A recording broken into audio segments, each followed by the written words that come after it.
Thank you for joining us on hashtag No Limits. I'm your host, Shelly Keno. No Limits is about people that society has put limits on, but who have busted through those limits. Ophelia said in Hamlet, "We know who we are, but not who we will be." Actually, she said, "We know what we are, but not what we may be." And I believe this to be true, and that there is no better example of this than the caterpillar turning into the butterfly. As the butterfly emerges into, I'm just off today. As the caterpillar literally has to dissolve and remake itself as the butterfly.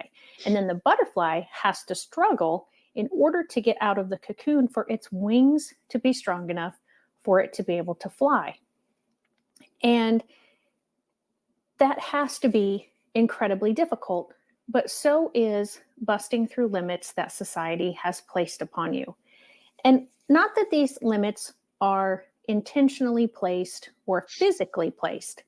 These are often limits that people just, their thought process makes them have limits for other people. So if you are like the caterpillar, you can turn into a butterfly.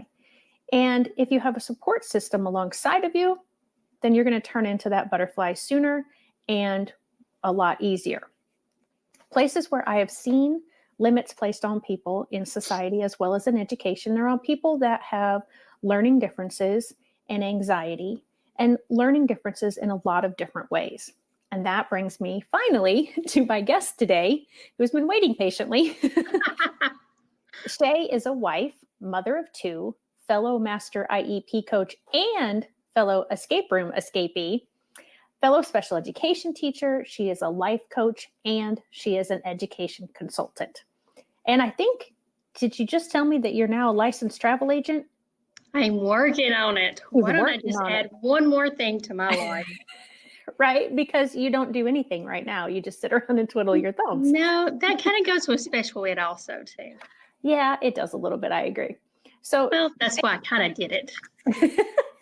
Thank you for joining me. And please tell the audience about your different ways of learning. Okay, my different learning things. Well, I say, with my thing, well, let me tell you a little thing. So I'm kind of out under the weather. Shelly forgot to tell you that part. I'm sorry. Yeah, she had surgery last week. Unexpected surgery. Emergency. And so I'm kind of like not with it. So if I'm like stumbling my words, that's probably why, because I usually don't stumble words. I have no problem talking. She really doesn't. And normally, as those of you who watch me weekly know, I don't either, but something in the weather today was causing me to stumble too. So it's all good. It's all good. It's just whatever. Yeah. That's life. That's how I see it. So with me, I see like my disabilities are more my abilities. It has grown me to help others. So like Shelly was saying, I do have a learning disability. I have, I'm dyslexic. Let's see, how many would you like to know? I'm just kidding. But I do, ever since I was very little, starting, I have a twin brother. His name is Jay. And Jay and Shay, go figure. But my parents are both educators, were both educators. So they understood that I was not progressing like my brother. So at the early age, at one early, something was not quite right, or something I was not developing, hitting my milestones. And that is so important in the early childhood and the early development and the striving and meeting the milestones. And when a child doesn't meet those, it's important to look into those. And a lot of parents don't know that, right. But, have nothing to compare to. But my parents were very lucky. They had my brother and I, and he's very intelligent, he's some kind of chemical something thing, scientist person. Anyway, and so they knew something was not quite right. So my parents started looking into intervention, even back in like 74. Yeah, 1974. Okay. So with IDEA, that was even a very new thing, right. Even being acknowledged. So I am one of those product of the whole IDEA when it first started, kind of in the beginning, right. And going through those sets of the whole thing. So I got that early intervention somewhat, whatever, but I was diagnosed or giving intervention for my milestones, hitting those. And I started speech therapy as early as 3, 4. I remember this lady playing with puppets. Mm-hmm. That's all I remember too much. That's okay. You just knew you had fun, and the learning came behind it. Yeah, so, playing puppets. But maybe that's why I always love puppets. But she taught me to speak, and, and then, even though then, it was still not, going as well or whatever. So I had therapy, or whatever you called it back then. But when I was, I started back then there was a reading resource or whatever. So mm-hmm. I started in resource intervention or whatever in kindergarten. I was one of those, the pull-out program. Mm-hmm. I went to a different class. So, hey, I was one of those kids. Yes, you were. I was one of the beginning of those kids that got to go to that class. Oh, that class. In kindergarten is fine, great. Mm-hmm. And I felt special. But that's when they kind of knew something. I wasn't learning to read, wasn't learning phonics, something was not happening.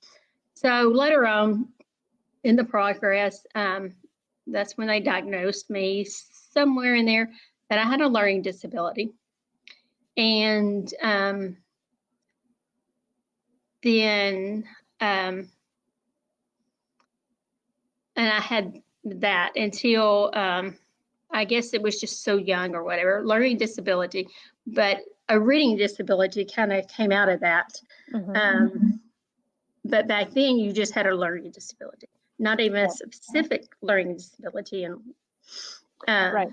So I got a little bit of everything. I even had math, and I'm very good at math, but I got math resource. It helped. Well, there you go. I know.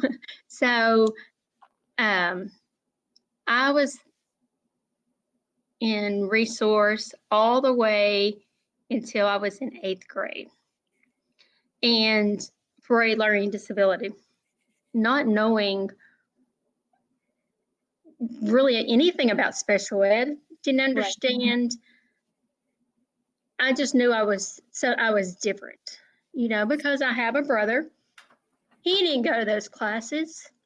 Only right. Those other people like me that thought we could read. We carried those cool books. We thought we could read, and we act like we could read. Well, I act like I was going to read because I was not going to be one of those. So, and I was very shy, and I was the child that didn't cause trouble, no behaviors, very quiet. I had some friends, I was very likable, but probably back now I look at it kind of socially awkward. Mm-hmm. That's okay. Do you think, I'm going to interrupt you for a second, I apologize for that, but do you think, do you recall the teachers, first of all, were you with the special ed classroom all day long, or did you just go in during parts of the day and get a little bit of help?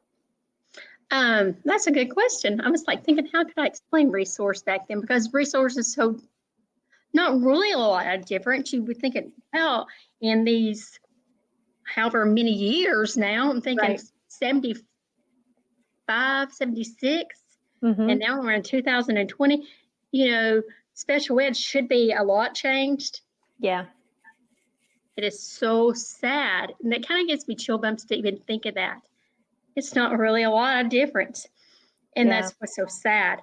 I mean, a lot of things have changed, but some things it's still like it's a hidden thing still. Yeah. You know, there's still those no limit things, you know. But resource for me, I guess it was kind of still set up the way it is now or whatever. But I remember I had resource I had reading class, math class, and then I went to a writing class, and then I went to some other class, some Science or social studies or no, I remember having science and social studies in the regular class. okay. Because I remember struggling so much because we did not have any intervention or no inclusion or Accommodations. that. Mm-hmm. Right. No accommodations. What's that? That was not happening. And so I think that fourth class, it was kind of like, I just remember we did a lot of rotations. We were at desk and we moved to desk to desk to desk. That's all I remember. Okay. And I Some remember sort of sensors, yeah. and all of that. But I remember we did some SRA reading, and we would read these passages and have these questions. Guess what? I was smart enough to figure out how to cheat, so I couldn't read, and we had to read these passages to like move to the next session, and Right. I wanted to be moving to the gold group, you know. So that SRA was a limit, and I was like figuring out how not to have that limit. That's just funny. It just came to my mind like that. Oh yeah, that was a limit. Even in society gives us limits, but things give us limits. So it's kind of funny that SRA. I don't know if y'all ever remember those. But I do, because I'm actually a little bit older than you. And those, I always thought those were great. If they're the same things, I know. But I loved reading, and I didn't have a problem with reading like you did. So it makes sense that I loved them and you hated them because, and I don't know what the letter stood for. But you know, Maya Angelou says, you know, once you know better, you do better. And at the time, the teachers didn't know better. No, so that's what they did. You know, and some teachers still kind of did that kind of style, though. Oh, so yeah. That's another. I've seen some actual SRA books. Issue with there. That's how that's another part of my Master IEP part is how to help readers, help kids learn how to read. So making sure parents know how to make sure they get what they need for reading. So the resource was like that. But you know, back then, I think maybe 30 minutes for each class. Okay. But I remember still doing regular reading, regular math in the regular class. But I don't ever remember any accommodations. Okay. So then going back and then I was in special ed until I was in 8th grade. And I had Miss Tony. She was my resource teacher. And somewhere in between 7th, 8th grade, I was kind of phased out of special ed. Okay. And which was a good thing and a bad thing. But I remember somewhere having that conversation with her, or she having it with me, or I don't remember the whole, I'm kind of a little out of that. Oh, right. But somehow it faded out. And in 9th grade, I was at one school and I still had a little something interventions for it, but not like a special ed. Okay. But then I moved to a new school district and I was no resource, no special ed, no nothing. Wow. And which, if that's appropriate, that's wonderful. But if that wasn't appropriate, that's not so good. Right. And so back then, we didn't know, you know, you just kind of like, okay. So backtracking there, really and truly, as I talk about that SRA and all that kind of stuff, and learning actually to read, I mean, I've tracked it back, and being a teacher myself, I have tracked all the way back to where the breakdown was, or what happened, or why I didn't learn how to read. And that's back to the disability part, learning to read and not to learn to read. I really don't think I learned to read really until I was in the 6th grade. Okay. And then not really learning to read until I was, or understanding reading, until I started teaching reading, which is very scary, because it was just like I was able to read and comprehend enough to get by. Yeah. In high school, I got enough to get by. And that is so scary to think about that, because so many kids now, we have so many resources out there that we can help kids, I guess. Right. But, but I went even through college, not even really knowing how to read. Right. Like So, really can you explain that? comprehending. Okay, there you go. Yeah, because when you're saying Comprehension, I mean, I could, anybody can read a book. And that's what I tell parents and I tell students. I said, and that is a very big drive on me, is comprehension, because I can look like I can read. But if I can't tell you at least 5 things or 3 things about what I just read, you haven't really read what you're reading. Right. And that's a really good point, Shae, because oftentimes teachers do that. And we know what we mean when we say your child is struggling to read. But from a parent's perspective, they're like, well, my child can read those words on that page. And what we truly mean is your child is able to read the words, but not get any meaning from those words and not make sense and comprehend what it is that they're reading. And like you just said, be able to give some details or give an overall concept of what you just read. Yeah, so and and this is a teaching moment real quick, parents or whoever wants to know this comprehension. This is what I tell parents, or even my students. When you read something, if you could answer the 5 questions, who, what, when, where, and how, not always how, that's a harder one. But if you could answer those 4 things from a sentence, even to a small sentence, a question, or to a sentence, a paragraph, to an essay, even to a chapter or even a book, you're wasting your time. Right. Because time is precious, especially working with children. Every moment that they're not learning to read is a time that they're losing to be able to explore the world. Right. And it's just so, I guess that's one of my teachable moments, is that is be able to do that. That's your basic of comprehension. Right. And as for the primary grades, like kindergarten, 1st, 2nd grade, it truly is learning how to read, how to blend the sounds, how to, the fact that those little squiggles that we call letters have sounds associated with them. They were just, I don't know what those things were. I didn't see those things. Right.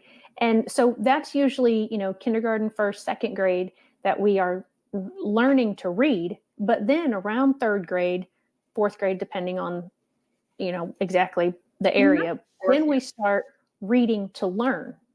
Correct. So it's around 3rd or 4th grade where that comprehension piece comes in. And that's oftentimes where kids will become eligible for the IEP under a specific learning disability, because then it is found out that, oh, okay, this child can read words, but they're not getting anything from those words or that sentence. And that's an excellent point, because every sentence has to have a noun and a verb in it. So you get your who. Jesus wept. There's your sentence. What did Jesus do? He wept. Right. Who is the Who? sentence about? Jesus. Jesus. And Right. that's simple. Yeah, That's right. exactly. So yeah, I mean even a 2-word sentence, that's perfect. That's a great example. So there you go. Anyone who's watching this, you just got a Oh, little you just got a great teaching moment there. exactly a little insight into teaching and a little Information. insight into reading. Others feel like I think, okay. Very little info. So going back, tracking back to that. So thinking back to that part, really having the reading disability and a writing disability, and now you can be, have more. I think that's a big change that has happened with reading, or the disability part in the reading part is now you can have a specific learning disability and be like kind of keen on that, which there's a double sword on that. There's 2 different sides of that. As a teacher, I knew that these kids that were struggling as readers needed help in writing. However, they didn't qualify for writing. So for me, with a learning disability label, I was able to get all services. And that goes into other things. If anybody ever wanted to know, they can look me up and I'll tell them all about it. But, and I will be giving information on how you can contact Shae. And I can tell you all about those. I love all that stuff and the science back behind it and all that. But so for me, just getting all those services. So I was one of those kids that just flew under the radar, I guess. And so going through high school, and then I met a lady, and I guess I'd have been teaching maybe a few years. Well, I had a reading teacher in college, and I, as a class, because as a teacher, and he asked me one day. He asked me if I struggled at reading and writing, because you should have seen some of my papers, and you should have seen some of that spelling, and that's before autocorrect.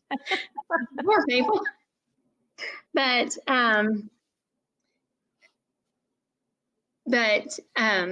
he just asked me, and I was so embarrassed and very shy, and I just told him I had a hard time, but I never would have told. I went through college without people knowing I had a disability. Right. And looking at it now, I wish I would have let people know to had help, but whatever. That's water in the bridge. But those were limits. You placed those limits upon yourself then. Oh yeah, I didn't want to be known for having special ed and be special needs and having a disability and be a failure. Why? Okay, so you felt like you would be a failure if you let them know that. But and I was going to ask this question a little earlier after my first question, then I didn't get to it. Why do you, or not why, but did the teachers, your gen ed teachers, treat you differently, or did your classmates treat you differently because you had to leave the room occasionally to go get the accommodations and modifications and the interventions? And do you think that is what caused you not to want to say anything when you got to college? I don't really remember a lot of that. I have thought about that.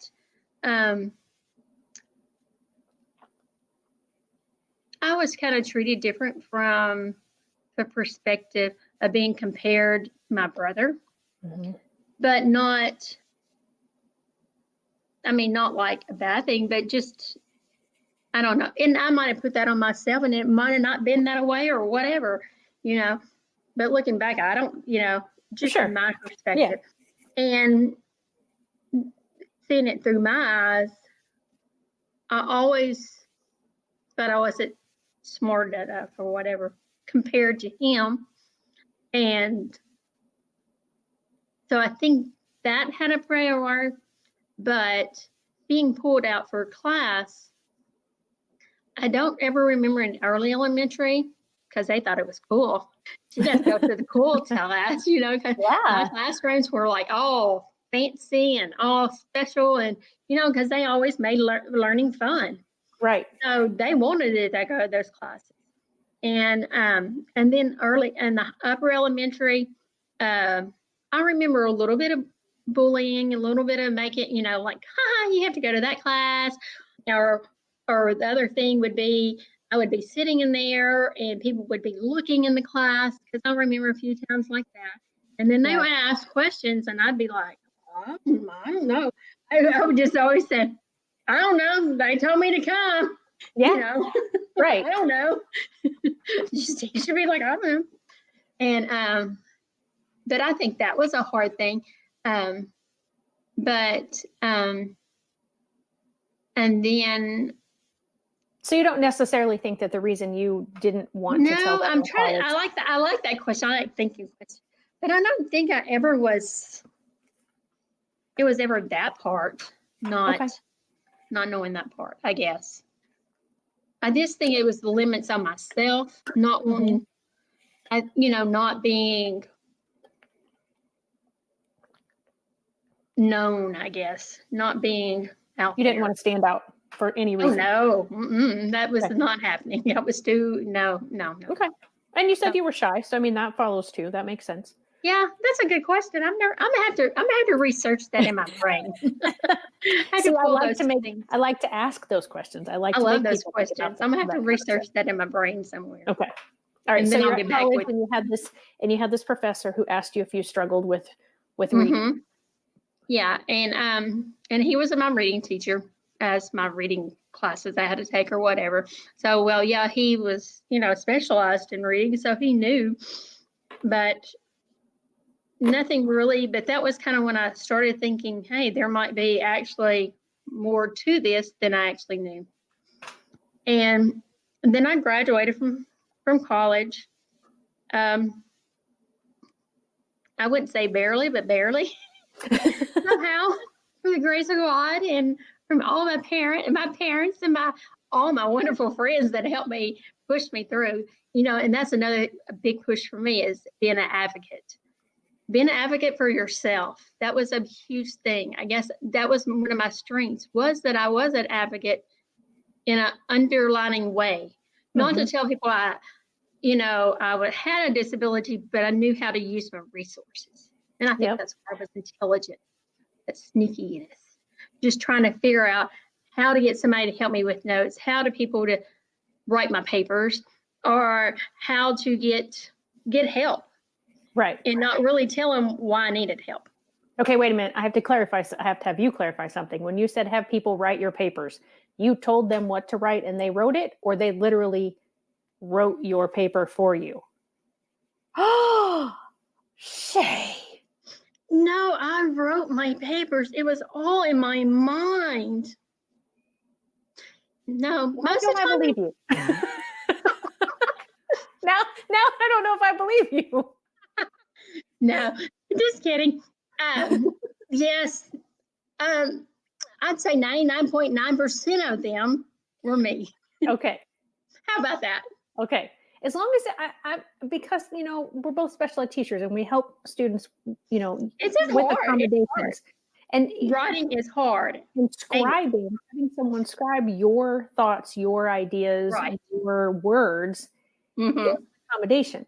So I just wanted to make sure that you didn't have people do the assignment for you, but your friends were your accommodation in doing the physical part of the writing. Okay. Yeah. Okay. Oh yeah, I did all that stuff. No. Okay. I don't know about that Greek mythology stuff. Oh no, I remember that one. Yeah, I don't know about that class, but yeah. Well, we all have classes that we don't remember the content when we leave the class, but that doesn't mean we didn't work at them when we were in them. Yeah, I worked hard. That was and I got a D out of that, and I worked hard.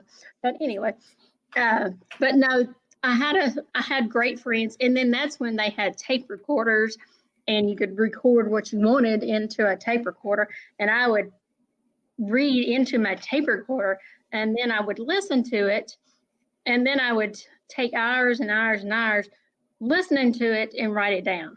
And that's how I did lectures, and that's how I took notes, and that's how I did everything. And and that's another thing. Mine, I have, so mine is a reading disability, as you can figure it out. And I have a writing disability. Also, I have a auditorial processing disorder. Oh my goodness. So what is said to me doesn't come out the correct way all the time. Okay. So if you give me a number or you tell me something, I won't get it, most likely. Like if you spell something to me, I might get the last two letters you said, or if you give me a number, I might get the last two numbers, I might get one number, even as a today, you know? Right. And so in a lecture, that's very hard when you only get, and that's another good moment there for teachers and parents and everybody to understand with our kids with a reading disability or audio processing disorder. And I've learned that's a newer term or whatever. Right. Yeah. Because what you hear and what you get is two total differences. Like your brain doesn't like connect together or something. Right. Yep. So a lot of brain research there, but to figure out what was going on there. But say you only get a fourth of what they're hearing in a lecture. Mm-hmm. Or notes or whatever, and these students and like me not understanding me, trying to take notes is whatever. I could be writing down a sentence and they're already on the 15th or 20th or 30th point, and I'm still back on point one. Right. Right. And it's taking me process time, and as you probably figure now, that I'm dyslexic also in dysgraphia. So dyslexia is my reading part that I see different, I process different. Phonics, I don't understand phonics. Phonemic awareness, all those early things I didn't understand until I started teaching reading, and it's still a struggle. And then dysgraphia is the writing part. Mm-hmm. And the struggling in writing. And that's that process of learning writing. And there's lots of information on that. But and then when you're trying to take notes, like I was trying to take notes in college, not really understanding me. I think that's where I kind of go back to not understanding me. It was a struggle, trying to take notes. Right. In college. So that's why I had people helping me. So going back to being an advocate for yourself, speaking up. So, having those resources now with technology, it is so amazing. And I guess that would be, through, and then going, and so you can imagine all the anxiety, all that. Right. That's where the anxiety, well, that started a long time ago, way back then. But, I deal with that all the time, but that's okay. And so going into teaching school, I taught school for years, a few years. And then I had the opportunity, my first year teaching, I taught kindergarten. Go figure. Teaching kindergarten kids, not knowing how to teach their reading. And so, which was an awesome blessing, because now, that's when I learned how to teach reading. Right. Did you teach gen ed kindergarten? Oh, yeah. Okay. 1 year, I have taught 1 year of regular kindergarten. That's my only year of only 1 year. until now. I Right. teach high school. Oh yeah, I started kindergarten reading, and now I teach high school English. So yeah, that's a long thing. So anyway, that's another story there. But so that first year of kindergarten, I had these amazing kids, and I still remember them all. And but in that year, I had like 8 or 9 kids with special ed, special needs, like not just a little, Right. like you're mild. I had a lot of special needs, and in kindergarten, most of those children were not diagnosed or anything back then. Mm-hmm. And so I fell in love with, and I've always kind of fell in love with that population because that was me. Right. Hey, Exactly. You have a it was connection with them. me. Yeah. Yeah. So then I was able to, I taught a few years, and then I went and got my master's. And all the things Again, and again, that's a limit that a lot of people place. And I've unfortunately heard this from so many teachers that are gen ed teachers working with a student who has a specific learning disability or any kind of eligibility that gets them an IEP, and they make comments like, well, they're never going to have a driver's license, they're never going to go to college, they'll barely graduate high school. And here you are, and so many people that I know who learn differently have gone on to get that driver's license, get that high school diploma, some of them graduating with honors. Then they go on to universities. Some of my former students have gone on to, the one out of the top 50 universities in the country. And even without that, just getting a college degree, and then like yourself, going on and getting a master's, and some have gotten a doctorate. Yeah. And I thought about that, but no thanks. But I have a lot. I probably, if I pushed all my hours together after my master's, I probably could have got a doctorate. But then when I went and got my master's, I went straight hearted for being a special ed. So I got my master's in special ed. But I had a professor, and when I got my doctorate, here I'm back to doctorate. Not doctorate, not even, maybe a doctorate in my master's. It was a behavior assessment class, and because I had to declare like 3, you had special ed back then, special ed masters, but you had to declare like 3 areas, and I got like special ed law, and then I got behavior, and then I got assessments. And so in my assessment class, I think it was an assessment class and I remember my teacher putting up this grid on the chalkboard or whatever, because I don't think it was dry erase back then, but chalkboard. And so she put, I remember it was like an overhead, but she put it up onto the chalkboard or whatever. Oh, right, yeah.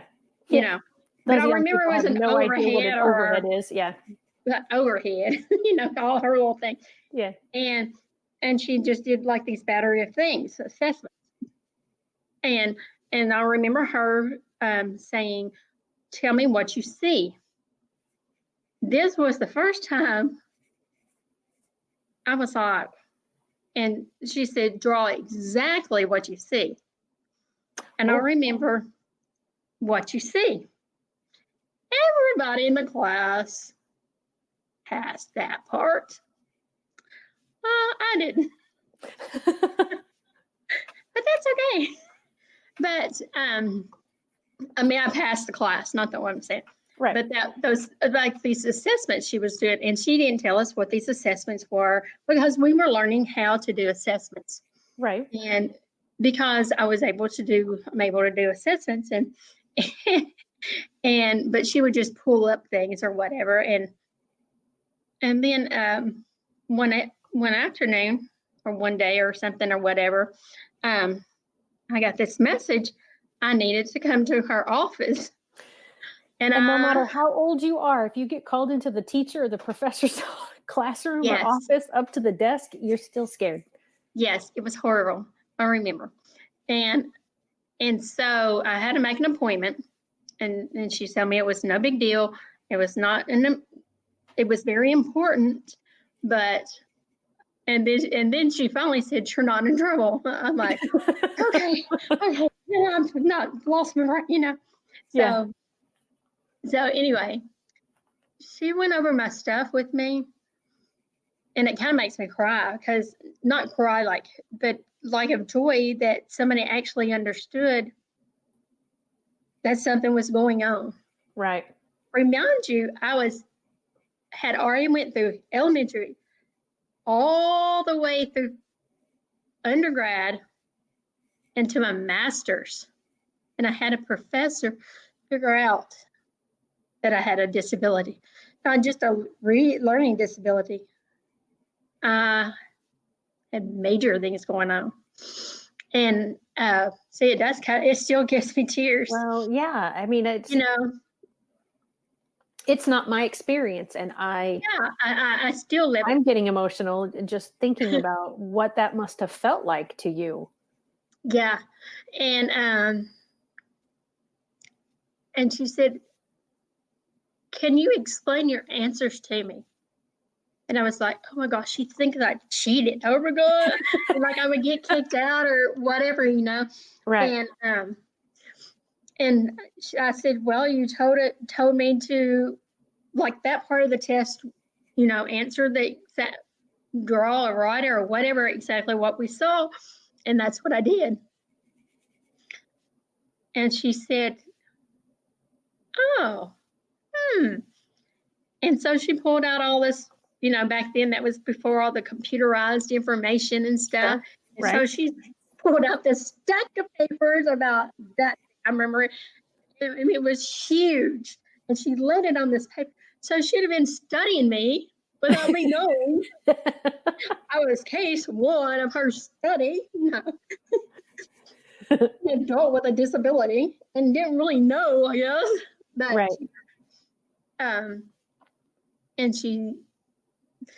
it probably wasn't even that big, but it was just, I remember it in my mind. Yeah. It wasn't much. And she said, "Did you know you have a disability?" And I said, "Yeah, yeah, but I don't really think anything about it." And she said, "Well, you probably need to. This is what you have." And she said, "Has anyone ever," she was so, not dumbfounded, that's not what I'm saying. That's not the word. Right. I can't think of that word. But she was like in awe, I guess. Right. Like I had went so far and so without accommodations, without supports, without anything, without people even knowing that I had a disability. Right. So she told me all this, So then it was found out that I had to take the GRE to even graduate.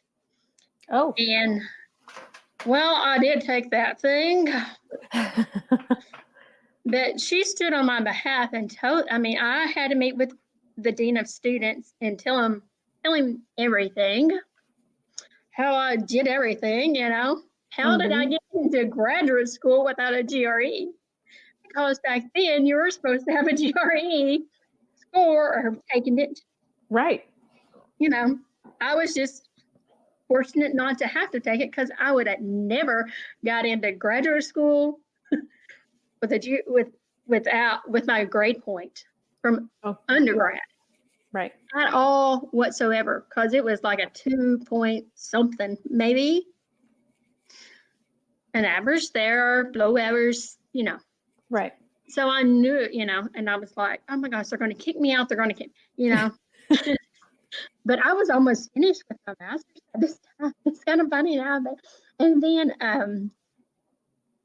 and so I told him my story, and she presented me to the school and for the college, and I graduated with my master's with a 3.75. Oh my gosh, good for you. I know. So, it can happen. So, I was one of those that just kind of, like I said, flying on the radar. That was a great time to be flying under the radar.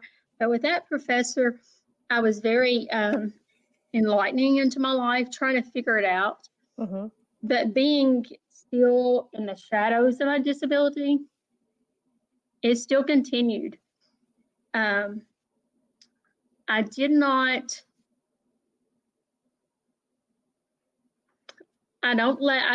people, now I don't have a problem with it. Hello, I'm live here. But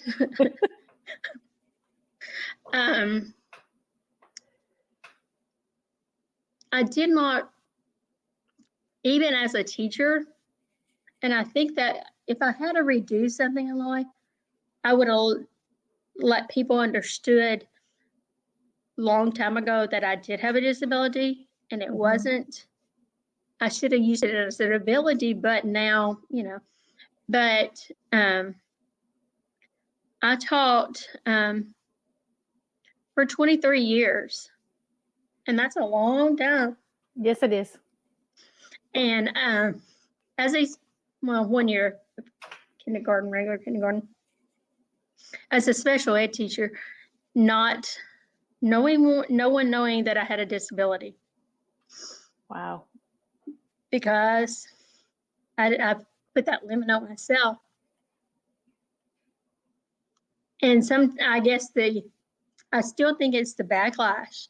And I know that, those kids out there now, that's what I fight for so much now. It's those kids that are ashamed of it. Right. And so I guess 23 years, all those years, being an ADHD that I am, extremely, you can probably tell, here Shelley is sitting still the whole time. No, Shelley's not sitting still, but not mood or anything, at least her whole body here. And here I'm moving. I am moving completely. My feet it's all over. However, and ADD, if there's not ADD, but there is an ADD, that would be the attention part, being able to stay focused. Our kids are out there, that Shelley, they're out there, and parents, so that's just a little bit about me, but just a little bit, 48 minutes to me, Sorry, there's a gnat flying around. And so, how my disability has helped me, I think, goes to now. It has helped me all through, but really understanding how I can be used in my master IEP coach, in my life as a life coach, all my other endeavors. Right. I call them in my endeavors now, because I don't put limits on myself. I go like, no, that sounds good. I'll do that for a while. It's just like, oh, okay, I like that. And so, and I think with ADHD, it's very hard completing things. That's one of my biggest things. I start things, hey, but the follow through is the hard part. But I have friends like Shelley that would keep me like, hey, or I have other people that check in on me and say, have you done this? I like my timesheet. I have this amazing boss, or say, have you done your timesheet? You're not going to get paid if you don't. You're okay. Here I'm writing it. And, keeping me on those time limits and time, Yeah. and I guess, and that's and putting those boundaries in place for myself.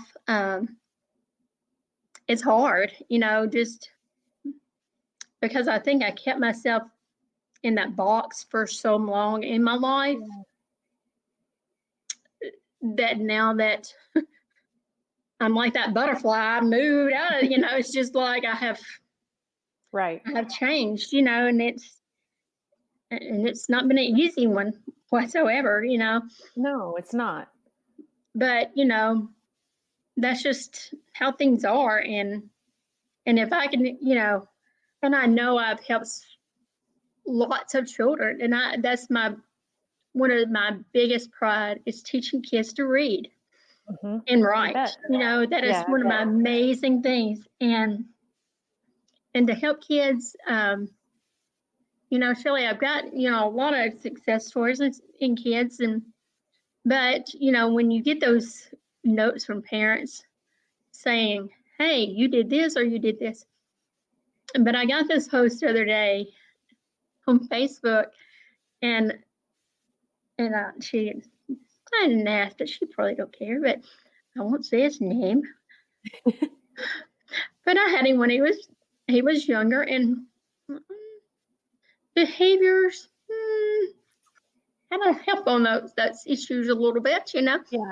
I mean, a strong ADHD,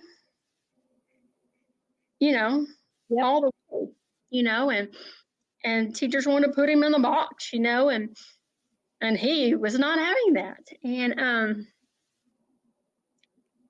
but so intelligent, and and has a disability, and that's okay. And his mom sent me he took his graduation pictures, Yeah. and he sent them to me, and I was like, and she's like, he's finally doing it, and I was like, oh, thank you for sharing, that is just so amazing. And and then with this master IP stuff, I've been like putting posts or whatever about different things. I'm like, and see, there goes the squirrel, my hair or whatever. Sorry, ADHD moment. But you've been putting posts out for your master IP coach. That's it. Say it. That's okay. That's why we have friends. I know, you're right. And I posted something about, I think you said it, about, but it says, it was a picture of me, and if somebody wants, I'll post it again, but it's really cute. I made it myself, but it was like a picture of me, and what does a disability look like? And then I had like a thing pointing to me, and then I had something else or whatever, and then it was a picture. If you ever wondered what a person with a disability looks like, and it was a picture pointing at me. Do you remember? Maybe it was posted. And so a parent posted on that I had, oh my goodness, I had this student. This student is married and has kids. Yeah, I taught that child. But that child was mislabeled, misdiagnosed. Oh, that happens. And I fought for that child, for her. She was given the disability of intellectually disabled. And I had that child in my resource class, and I remember, I can tell you exactly, and this is a funny real quick. Her mom, and she's going to almost send this to her, her mom was in the car rider line, and I said, I got myself, when I looked at that paperwork, and I was a young teacher, and this is kind of my master, that was when I was kind of getting my master area in that area, and kind of learning and stuff, and I got in the car line, and I told her, I said, you go around in the circle. We're not picking her up yet. I got to talk to you. Here, this teacher, this wild teacher, getting in a car and a parent. I mean, I knew my parents. I knew my parents, And I said, keep going. Don't pick her up. She's over there. She'll be fine. And so we went around, and I took my teacher hat off, and I told her, I said, your child is mislabeled. I said, I don't know what we're going to do, how we're going to get it changed, but we're going to get it changed. And so she's like, oh, okay. I just remember that. I just remember getting her car in the car radar line and telling her to go. And that's an amazing story. I wasn't a teacher then because I got in the vehicle and I left.